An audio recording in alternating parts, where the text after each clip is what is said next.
AMC launched for all sellers last year, and one of the major things that I constantly just hear people talk about is they don't know what AMC audiences are useful for them. And so I actually had somebody go through and make me this, which, if anybody has ever seen this, this is essentially a tier ranking system. And so it's S to D, and I thought I would go through all of the different AMC audience types, talk about them, and which ones I would rank where. So the very first one that we're going to start off with is audience of subscribers that show low or no engagement with Prime Video channels. So this is one of those that I think is kind of interesting because it is not going to be for the average brand in general, because a big thing that you have to think about is that only if you're running either sponsored TV or sponsored display ads is this highly relevant to you in any way, shape, or form. Now, if you're not running those, it is actually something you may want to utilize in some capacity, oddly enough. Now, the big thing that I'm going to look at with this, and I'm going to be probably a pretty big shocker on this very first one, I would throw this at a solid B tier. I mean, it's all right. I don't think it's bad. I don't think it's necessarily great in any way, shape, or form. If you're a brand that, like I said, doesn't run any sponsored TV, then this, yeah, it doesn't really do anything for you. But if you're somebody who does run sponsored TV, this could be a great audience segmentation for you. Now, second one, audience ready to upgrade. If you're not aware what the ready to upgrade is, it essentially is a bunch of audiences where people have purchased from you historically, and they have some kind of product and you have different variations, or it's a product that is used at some point in time. And so this is a great one, in my opinion, if you fall into that bracket. But then at the same time, this has zero relevancy to a lot of different brands out there that don't have any form of upgrading. For an audience like this, I think, again, solid B tier. It is a decent one, but it's not going to give you much bang for your buck, and it's a pretty limited segmentation. But doing retargeting with it towards this audience can be good in some cases. Now, we have high value audiences solution. If you're unaware of high value audiences, essentially high value means people on the Amazon platform who essentially spend the most amount of money, are typically utilizing Amazon the most, and buying different types of products in different categories on Amazon all the time. So audience solution is very high value overall. There are people who are willing to spend money. They will spend money at any given chance. And so when I'm looking at something like high value audience solution, I am going to typically rate this probably in A tier fashion. I think A tier is where realistically this falls, just because the aspect that, again, it's people who have money, and everyone wants to try and essentially go after the people who have money and are willing to actually buy products. Now we have optimal frequency solution. So an interesting one, primarily because it is for people where you have essentially targeted them prior, but you're trying to essentially retarget them in some capacity. So a lot of people don't understand that it is actually a granularity, I think is the biggest way to put it, of different types of targeting. You're trying to target them at one point, then you target them again and again. And the hope is that after you target them a certain number of times, they will eventually convert. This works really, really well in practice for direct consumer brands. This is what we would consider to be retention marketing in some way, shape, or form. You're trying to, obviously with retention, more so retain customers you have already gotten, but this is essentially trying to get new to brand customers after targeting them a certain number of times. The way that Amazon is structured, in my opinion, I don't think that this is a good audience. The reason that I don't think that optimal frequency is good is because largely on Amazon, you're going to be sitting around and you're going to have, typically speaking, a lot of people who are either going to buy right now or they're not going to buy at all. You're not going to have a lot of people who are like thinking about it and then they think about it again and they think about it again. So this is one that honestly, I'm probably going to throw like optimal frequency. I want to throw a D tier. I might just throw it C for right now though. Next, we have create a custom audience with AI. This one right now, I'm just D tier. That is one big pile of shit. Amazon's AI for creating like a custom audience is trash. Like, can you do it and can you utilize Amazon's AI for creating a custom audience? Yes, but it's just not good, and it's not great at actually targeting the correct audience type. I think that realistically, this could be an S tier. Amazon puts some focus in how you're able to actually granularly target with AI and how AI can build out SQL queries. I think it can be an S tier. But for the average brand out there, it's not going to be an S tier because they don't understand SQL and they don't understand audience targeting enough to actually utilize this in a proper fashion. And so it's either going to be S tier or it's going to be D tier, and there's no in between really. And so I'm going to throw a D because majority of the people probably watching this going to use majority just the plug and play here. Audience that added to list or registry. I'm going to say that this is a high A tier. That's pretty good. Right? Actually, I might even put this almost above high value audience. And that's because when you're looking at audience that added a list or registry, it means that they like your product. They want your product either now or later, or potentially they're trying to get somebody else to buy your product for. And so when people create lists for themselves, they do it because these are things that they like. They're planning on buying sometime in the future. They need a little extra edge. This is absolutely something that I would consider like an A tier retargeting type of audience. We have audience exposed to Amazon DSP campaigns. Again, retargeting. This is definitely a retargeting audience segment, and I think this is going to be the surprise here. Realistically, I actually am going to put it high B. And the reason I'm putting it high B instead of low A is because when we're looking at audiences exposed to DSP campaigns, I'm going to look at DSP campaigns as also trying to obviously push through the funnel, but you shouldn't have to theoretically utilize this specific audience to fully convert someone into the funnel. Now, this is great for a full funnel marketing approach, but for an average campaign or audience segmentation, you should set up specific campaigns for this. It's really good at its very specific use case. It doesn't have a lot of broad variety in that use case though. Next, we have audience exposed to one Amazon DSP campaign, but not another. So this is a very much a DSP specific one, has not that much versatility to it. I'm going to throw this down into C tier. It's okay. And you know what? I'd actually probably put this below optimal frequency. It's okay. But at the end of the day, it's not a great one because you're essentially just at this point utilizing a specific audience segmentation to A/B test different types of commercials to hopefully see, well, not commercials, but specifically ads to see if you are getting different traction with that same audience from one to the other. But it doesn't have a lot of versatility when it comes to like a full market approach to your actual DSP advertising. Audience that added to cart but did not purchase. This, my friends, is an S tier. Perfect.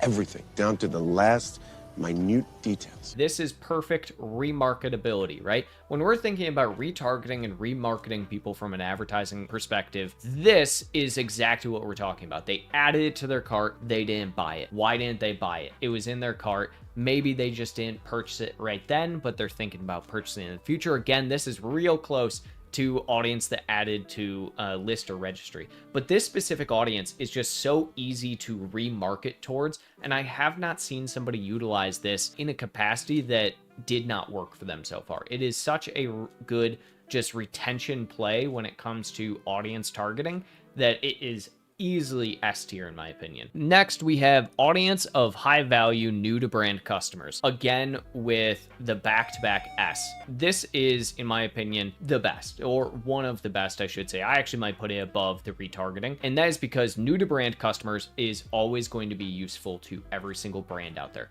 There is not a single brand on the planet who does not want new customers to find and buy their product. And it's just very, very specific, right?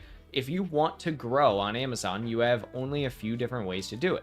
Obviously, increase your overall customer base and your market share, increase the number of people who are frequently and consistently buying your product, get new people to do exactly those two first things. Those are the ways that you grow realistically in a very, very dumbed down fashion. When we're looking at audience segmentation, this high value new to brand customers is just such a huge, huge uplift in my opinion. It's something that I would encourage for everyone. Next, we have audience frequently exposed to your campaigns. I'm going to throw this low B tier. I think, I'll throw it like middle of B tier. I think that it's a good one. It's a decent one, but again, it's more so just a trying to get in front of the customer as long as possible. The retail explanation of this is similar to when you would have your products on like an end cap in aisle, and this is what this campaign is. But the question would then remain of why is it they haven't clicked and purchased your product thus far? And so it's why I wouldn't consider this like an A tier retargeting, but it's definitely in the middle of the B pack. It can be useful,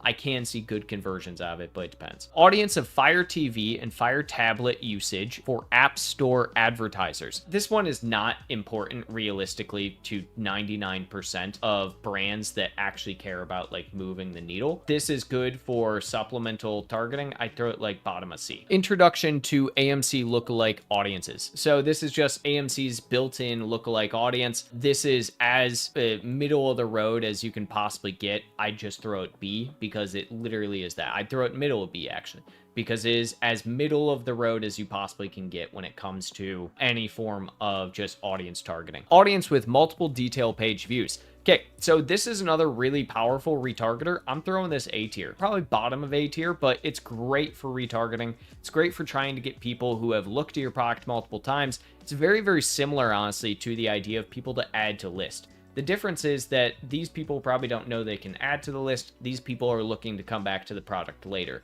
These are a great target segmentation if you're trying to essentially capitalize on the idea of people that are looking at your product in depth. It's also really, really good for specifically brands that have more technical products. And it tells you that people are frequently coming back to your product prior to purchasing. They are doing a lot of their due diligence on your product and your brand. Next, we have audience that clicked sponsored ads but did not purchase. I'm kind of split on this one, to be entirely frank, especially when it comes to like retargeting people. It is one of those, I'd probably put this like maybe higher up in B, to be entirely frank. It's one of those that this is a decent one, but it comes down to the question of why did they not convert the first time? And a lot of times the reason they didn't convert is going to come down to either the product they clicked on, yours, was not what they were looking for, it was too high priced, so on and so forth. This is a very much a hit or miss audience. I'm not actually even comfortable with like a high B. Again, I'm gonna go a little bit lower B on this one, but it is a odd one to say the least, and it's either hit or miss on how well it works.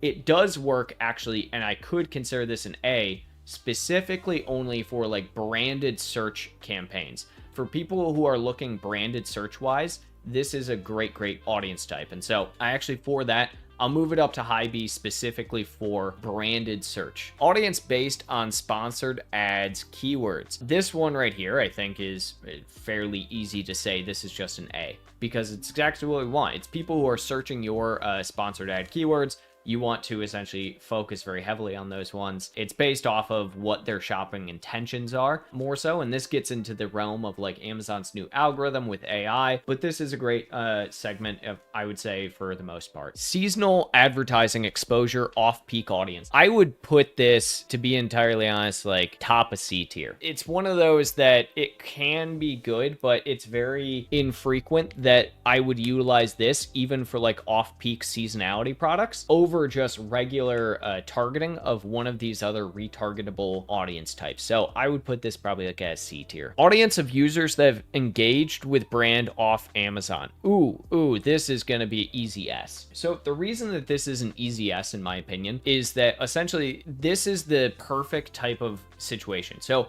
right now on e-commerce as a whole, 58% of online purchases start with a search on Amazon. So if we're looking at that as the metric here, we can know that if somebody has engaged with our account or with our brand off Amazon, they are heavily likely to be somebody who is now on Amazon searching for our brand or wanting to buy our brand. And so this is the perfect audience to try and target on a branded search campaign. This is who exactly I want my branded terms to be showing up for. It's who we want to essentially put the product right in front of their face. So easy S tier in my opinion. Audience of frequent purchasers not enrolled in Subscribe and Save. Again, easy S tier. This is just like a audience where your goal as a brand on Amazon is build up your customer lifetime value as much as possible, and you want to decrease your customer acquisition cost. This campaign of itself pays for itself if it gets even just a couple of people who click who end up turning on Subscribe and Save, because if they turn on Subscribe and Save, their customer lifetime value is just going to multiply by itself every single month, and the cost of this campaign just goes lower and lower and lower. Now, there is an argument to be made that these are people who already frequently purchase, but it's a lot more of a stickiness factor where you don't have to worry about them potentially clicking on your ads in the future, which is something that a lot of people don't think about. They think about the aspect of, oh, they're already buying my product, but you don't know if they're already clicking on your actual ads as well when they're doing that. So every time they come back, they're probably clicking a sponsored, and you're paying for every single one of those purchases, regardless of the fact that they are a frequent purchaser. Next, we have audience exposed to sponsored ads campaigns. I'm gonna just throw as B tier. I don't think it's that great. I think it's about on the level of sponsored keywords, but I'm just gonna throw it like B tier. It's as B tier as you get. Audience of brand store visitors who did not purchase. This one I would throw like high A. If somebody goes to your brand store on Amazon, it's very rare, right? The number of people who actually visit brand stores is exceptionally low. And so if somebody goes to your brand store, you really do want to try and remarket towards those people and show up again for those people, because it means that they had enough interest to go from your product to your brand store. They didn't purchase. The question is why. They were looking at your catalog. They wanted to see what you offered. So it's a chance that you can try and get them to convert again. We're coming to the end here. Audience who purchased main products but not accessories. This is, I think, not useful for everyone, but I would put this like at middle road, probably high B. I like this at high B, maybe low A. For people who have accessories for their products, this is great. Those that don't have any accessories, it's not a useful audience in Slice, and you probably don't even have access to it. Let's see. Audience exposed to Amazon Live broadcasts. Purchased brands products, high interest based on shopping history, and new to brand shoppers. Okay, new to brand shoppers, always S tier. Anything new to brand is always S tier. High interest based on shopping history, I'm gonna throw at like an A tier. And then we have purchased brands products, I'm gonna throw it like a B tier. And then we have another one of these, and I'm just gonna keep this, I don't know, I'll throw that down there for lookalike. Who cares? So this is my tier list of AMC audiences. I'm kind of curious on what everyone's thoughts on AMC audiences are. I know there's a lot of testing that goes on out there, but based on what I've kind of seen and just general shopping habits of people and how audiences are built and what they are built off of, right, is a big thing. There are obviously more audiences than what we have here. Special shout out to my team member Adrian, who put this together, and he was really interested in seeing me do this. So thought it would be a fun little experiment overall, but let me know what your rankings are. I'll leave the actual link to this tier maker if you want to make your own one. Throw a comment down below with what your actual ranking is for all of these. Anyways, if you like videos like this and you like content like this that's a little left field compared to our normal stuff, feel free to let us know in the comments below. Like this video and subscribe for the next one. Thanks, everybody.